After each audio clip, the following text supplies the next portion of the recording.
वो है हमारे पास electric intensity between two oppositely charge parallel plates. ठीक है, हमारे पास गाज़ीज़ लॉ की ये थर्ड और आखिरी एप्लीकेशन। ठीक है, इसके अंदर हमारे पास दो प्लेट्स होंगी पैरेलल, लेकिन ऑपोजिटली चार्ज। ठीक है, जैसे नाम से पता चल रहा है ऑपोजिटली चार्ज से मुराद हमारे पास एक प्लेट पॉजिटिव होगी और दूसरी हमारे पास क्या होगी, नेगेटिव होगी। ठीक हो गया। और साथ हमारे पास इसके अंदर हम देखेंगे इस प्लेट्स के दरमियान में मिड में कोई ऐसा पॉइंट ढूंढेंगे जहाँ पे हमारे पास हमने फाइंड करनी है उसकी इलेक्ट्रिक इंटेंसिटी। ठीक हो गया। हमने consider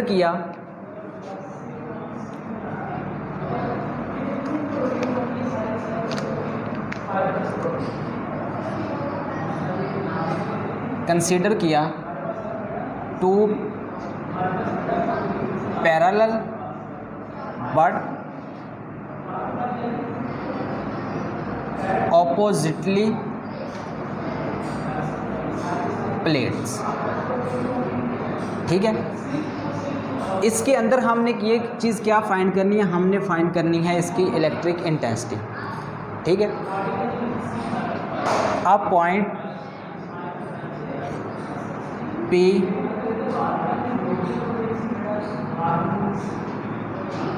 to find a electric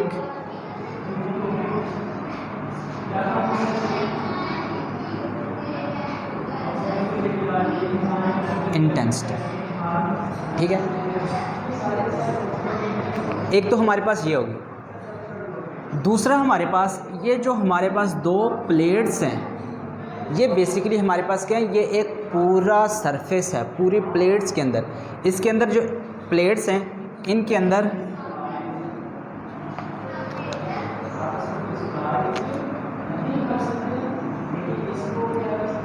which plates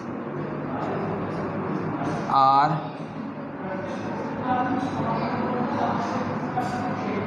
distributing charges uniformly। ठीक है, we now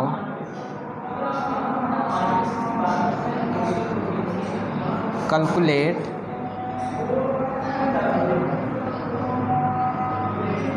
electric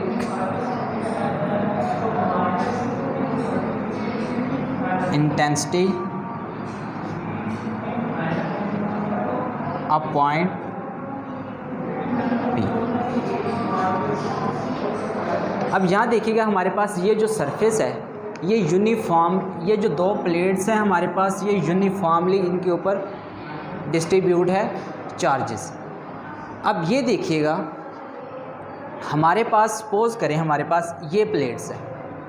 ठीक है, ये प्लेट्स है और इसके ऊपर हमारे पास जो चार्जेस है वो डिस्ट्रीब्यूटेड है यूनिफॉर्मली। ठीक है, ये चार प्लेट्स कुछ इस वे से है, इस वे से। ठीक है, और हमारे पास जो प्लेट्स का ये एंड नज़र आ रहा है वो ये एंड नज़र आ रहा है। ठीक है, यहाँ पे जिसको मैंने यहाँ पॉजिटिव, क्योंकि हम यहाँ 3D नहीं दिखा सकते तो हम क्या कर सकते हैं, जस्ट 2D दिखा सकते हैं। ये प्लेट्स इस तरह हैं और हमें जो प्लेट का एंड नज़र आ रहा है वो ये वाला एंड है। ठीक है, और सेम इसी तरह और यही हमारे पास नेगेटिव एंड भी यही नज़र आ रहा है। ठीक है, हमारे पास बेसिकली जो प्लेट्स है वो इस तरह है। ठीक है, उसका हमने एक एंड दिखाया हुआ। अब यहाँ पे हमने फाइंड करनी है इलेक्ट्रिक इंटेंसिटी। अब हमने इसका पहले सबसे पहले एक हमारे पास प्लेट ये है। ठीक है, इसके अंदर हमने एक गायन सरफेस सपोज कर लिया, क्योंकि गाज़ीज़ लॉ के लिए हमें गायन सरफेस की ज़रूरत पड़ती है। तो हमने क्या किया, इस प्लेट को इस फॉर्म के अंदर कन्वर्ट कर दिया। इस प्लेट को, इस पिक्चर को हमने इस फॉर्म के अंदर कन्वर्ट कर दिया।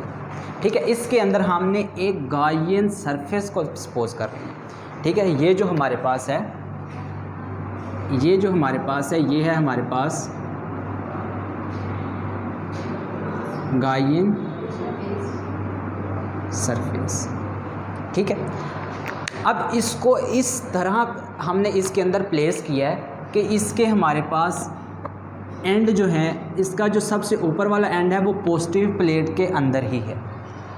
इसका जो ऊपर वाला एंड है वो हमारे पास क्या है, पॉजिटिव प्लेट के अंदर ही। बाकी जो हमारे पास इसके एंड हैं वो हमारे पास क्या है, इसकी फील्ड के अंदर है। ठीक है, अब बेसिकली हमारे पास इसके कितने एंड हो सकते हैं, इसके 6 एंड हो सकते हैं। कैसे, हमारे पास एक ये जो गायन सरफेस है, 1 2 3 4 5 6, कितने एंड है, 6। लेकिन हमें यहाँ 2D कितने नज़र आ रहे हैं, जस्ट 4, 1 2 3 4।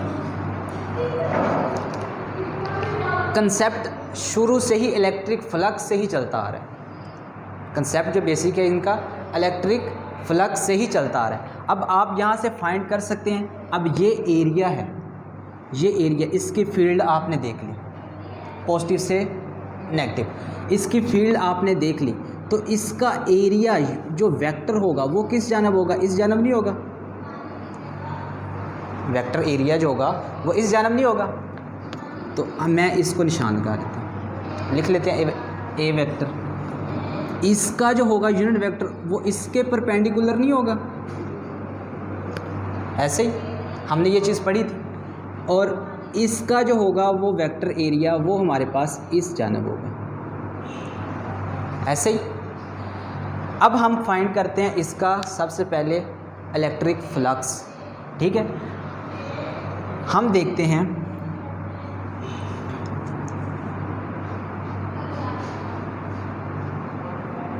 Electric flux. अब हमारे पास इसका सबसे पहले इलेक्ट्रिक फ्लक्स का फार्मूला क्या होता है, हमारे पास phi is equal to E dot A. मैं इसको ऐसे लिख सकता हूँ, electric flux is equal to E A cos theta. अब यहाँ पे समझने वाली बात, हमारे पास कोई भी एंड को फ़र्ज़ कर ले पहला है, ठीक है, हम इस एरिया को कैलकुलेट नहीं करेंगे। क्यों कैलकुलेट नहीं करेंगे, क्योंकि ये फील्ड के अंदर ही नहीं है। और हमने गाज़ेस लॉ के अंदर पढ़ा था, इलेक्ट्रिक फ्लक्स के अंदर भी पढ़ा था, हमने इलेक्ट्रिक फ्लक्स फाइंड किया था उस एरिया का जिसमें से इलेक्ट्रिक फील्ड पास हो रही है। हमने इलेक्ट्रिक फ्लक्स फाइंड किया था किस एरिया का, जिसके अंदर से इलेक्ट्रिक फील्ड लाइंस पास हो रही हैं। ठीक है, लेकिन ये जो एरिया है ये चार्जेस के अंदर है, इसमें से फील्ड लाइंस पास ही नहीं हो रही। ठीक है, ये जो गायन सरफेस है इसमें से फील्ड लाइंस पास ही नहीं हो रही। अब पास किस किस एरिया से हो रही हैं, एक ये है और एक ये है और एक ये एरिया है। ठीक है, हम इसको नाम दे देते हैं। ठीक है, 1 2 3, आपकी बुक के ऊपर नाम नहीं दिए लेकिन हमने समझने के लिए। अब कोई भी पहला ले लें एरिया, हमारे पास ये इलेक्ट्रिक फील्ड लाइंस इस जानब है, एरिया इस जानब है, तो एंगल क्या बनेगा, एंगल हमारे पास 90 बनेगा। एंगल क्या बनेगा हमारे पास, 90 का बनेगा। ये देखें, ये इस फील्ड को देख लें, इस यहाँ से एंगल क्या बन रहा है हमारे पास, 90 का एंगल बनेगा। तो हम लिख लेते हैं यहाँ पे electric flux 1 is equal to E A cos theta, क्या हमारे पास 90, और कॉस 90 हमारे पास क्या होता है 0। कॉस 90 हमारे पास क्या होता है 0। अब हम फाइंड करते हैं 2 के लिए। अगर हम इसके लिए फाइंड करें, इसके लिए फाइंड करें, इसके लिए, तो अब हम फाइंड करते हैं 2 के लिए। तो हमारे पास क्या आएगा, electric flux is equal to E dot ए,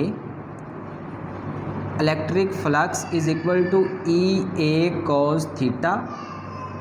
अब 2 के लिए फाइंड कर रहे हैं, मैं इधर लिख लेता हूँ 2 के लिए फाइंड कर रहे हैं, तो हमारे पास क्या आएगा, इलेक्ट्रिक फील्ड लाइंस भी इसी जानिब है और एरिया भी इसी जानिब में, मतलब क्या हुआ, पैरेलल हुआ, तो एंगल क्या बना, 0। तो हमारे पास आ गया electric flux is equal to E A cos 0, theta क्या आ गया हमारे पास, 0। तो हम यहाँ लिख सकते हैं ई ए कोस 0 क्या होता है, 1, तो हमारे पास आंसर क्या आ गया, ई ए। ये हमारे पास क्या आ गया इसका 2 सेकंड का रिलेशन। अब आ जाता है हमारे पास थर्ड का रिलेशन। थर्ड का हमारे पास रिलेशन क्या है, electric flux E A cos theta, ये तो परपेंडिकुलर, ये हमारे पास क्या है, इसके एरिया और दोनों हमारे पास क्या है, परपेंडिकुलर, तो एंगल क्या बनेगा, 90। तो ई ए कॉस 90, कॉस 90 हमारे पास क्या होता है, 0। ये हमारे पास आ गया फ्लक्स। अब हम क्या फाइंड करना चाह रहे हैं, टोटल फ्लक्स फाइंड क्या करेंगे, टोटल फ्लक्स। तो हम लिखते हैं यहाँ पे टोटल इलेक्ट्रिक फ्लक्स। तो टोटल हमारे पास इलेक्ट्रिक फ्लक्स क्या आएगा, इज इक्वल टू 0 प्लस, हम इसको ऐसे लिखते हैं ना, फ्लक्स 1 फ्लक्स 2 फ्लक्स 3, तो इसको हम क्या लिखेंगे, is equal to 0 plus E A plus 0। तो आंसर क्या आ गया हमारे पास, ई ए किसका आ गया, total flux.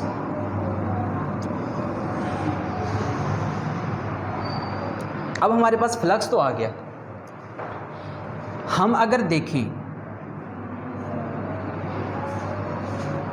According to Gauss's law,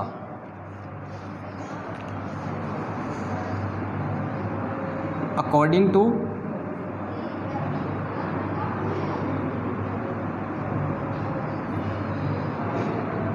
गाजीज law, तो हमारे पास क्या था, गाजीज लॉ क्या था हमारे पास, हमने पढ़ा 1/ε0 इनक्लोज्ड अ चार्ज सरफेस। ठीक है, अब हमारे पास यहाँ हमने कोई एक चीज़ तो फाइंड कर ली। क्या हमने फाइंड किया, इसका इलेक्ट्रिक फ्लक्स तो फाइंड कर लिया। अब आगे हमारे पास कौन सी बात आ गई, अब ये हमारे पास चार्ज है, इसको फाइंड करें तो हमारे पास चार्ज डेंसिटी किसके इक्वल था, चार्ज पर यूनिट एरिया। ऐसे कल भी हमने ये चीज़ फाइंड की थी। अब इसको लेके चले तो हमारे पास क्या आएगा रिलेशन, Q इधर रह जाएगा तो हमारे पास रह जाएगा Q is equal to A charge density. ठीक है, अब हम इसको रिप्लेस कर सकते हैं इसके अंदर, Q की जगह हम ये रिप्लेस करेंगे और इलेक्ट्रिक फ्लक्स की जगह हम क्या करेंगे, ये चीज़ रिप्लेस करेंगे। अपने क्वेश्चन की जानब देखिएगा, इसकी जगह मैं क्या रिप्लेस करता हूँ, E A is equal to 1/ε0, Q की जगह हमारे पास क्या आ गया, ये चीज़ ए चार्ज डेंसिटी। अब हमारे पास कोई चीज़ कैंसिल हो रही है, ए से कैंसिल, बाकी हमारे पास क्या बचा, E is equal to 1/ε0 charge density. अब हमने एक और चीज़ पढ़ी थी, वो क्या, हमने कहा था कि ये जो हमारे पास इलेक्ट्रिक इंटेंसिटी है ये वेक्टर क्वांटिटी है। ठीक है, तो अगर वेक्टर क्वांटिटी है तो इसके साथ हमारे पास क्या आएगा, यूनिट वेक्टर आर हेड। ठीक है, अब ये हमारे पास आ गया total relation of electric intensity. हम अब चलते हैं अपने क्वेश्चन के ऊपर। हम चलते हैं अपने क्वेश्चन के ऊपर।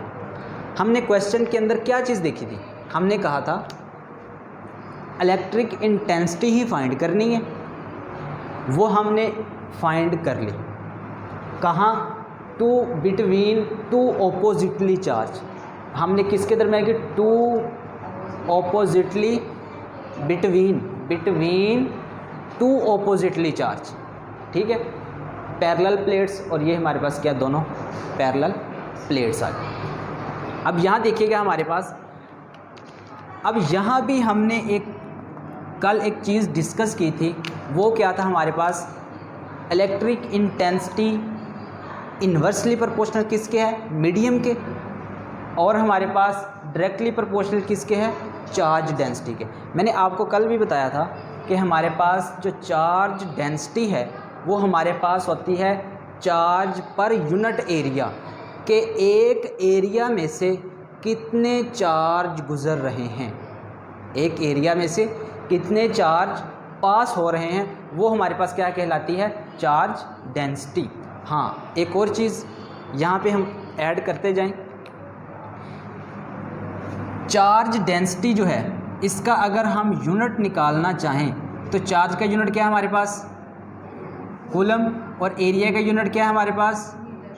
Metre square. तो हमारे पास इसका कूलम मीटर पर स्क्वायर, ये हमारे पास आ गया इसका यूनिट। अब आपको कल भी मैंने एक्सप्लेन किया था कि हमारे पास एक रिलेशन हमने लिखा था कि जितनी दूर हम जाएंगे हमारे पास इंटेंसिटी है, हमारे पहले रिलेशन के मुताबिक जितना दूर जाएंगे इंटेंसिटी वीक होती रहेगी। लेकिन यहाँ पे हमारे पास कोई जो डिस्टेंस का रिलेशन है वो इसके अंदर नहीं है, क्योंकि हमारे पास जो डिस्टेंस था वो किसके इन्वर्सली प्रोपोर्शनल था?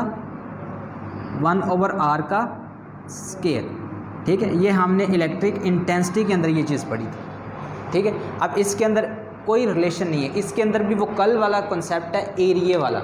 जितना आप दूर जाते जाएंगे तो आपके उतने चार्जेस एरिया के अंदर आते जाएंगे, आपकी इंटेंसिटी सेम रहेगी हर पॉइंट पे, आपकी हर पॉइंट पे इंटेंसिटी क्या रहेगी? सेम रहेगी, कोई भी चेंज नहीं आएगी, ठीक है। जितना मर्ज़ी आप दूर चले जाएं। अब यहाँ पे हमने यहाँ पे 3 चार्जेस हैं इस पॉइंट पे, ए पॉइंट पे। जब आप दूर जाएंगे तो चार्जेस ज़्यादा हो जाएंगे, 5 हो जाएंगे, ठीक है। चार्जेस ज़्यादा होंगे, इलेक्ट्रिक फील्ड लाइंस ज़्यादा हो जाएंगी, इलेक्ट्रिक फील्ड लाइंस ज़्यादा हो जाएंगी तो इंटेंसिटी ज़्यादा हो जाएगी, ठीक है। जैसे आप फिर दूर जाएंगे तो आपकी फिर इंटेंसिटी क्या हो जाएगी? चार्जेस ज़्यादा हो जाएंगे, इलेक्ट्रिक फील्ड लाइन ज़्यादा हो जाएंगी तो इंटेंसिटी क्या हो जाएगी? ज़्यादा हो जाएगी। हर पॉइंट पे इसकी इंटेंसिटी क्या रहेगी? सेम रहेगी, ठीक है। हर पॉइंट पे इसकी इंटेंसिटी क्या रहेगी? सेम रहेगी, क्योंकि इस रिलेशन में हमारे पास डिस्टेंस यानी कि आर वाला कोई रिलेशन है ही नहीं, क्योंकि हमने जो पीछे इंटेंसिटी पढ़ी थी वो हमारे पास उसके अंदर रिलेशन था, ठीक है। कूलम्स लॉ के आगे जब हमने इंटेंसिटी उसके अंदर था, उसके अंदर यही कंसेप्ट था कि हमारे पास जैसे डिस्टेंस दूर होगा, जितना दूर होगा उसकी उतनी इंटेंसिटी क्या होती जाएगी? वीक होती जाएगी। लेकिन यहाँ पे वो कंसेप्ट नहीं है। हाँ भी, यहाँ तक कोई क्वेश्चन है तो पूछें।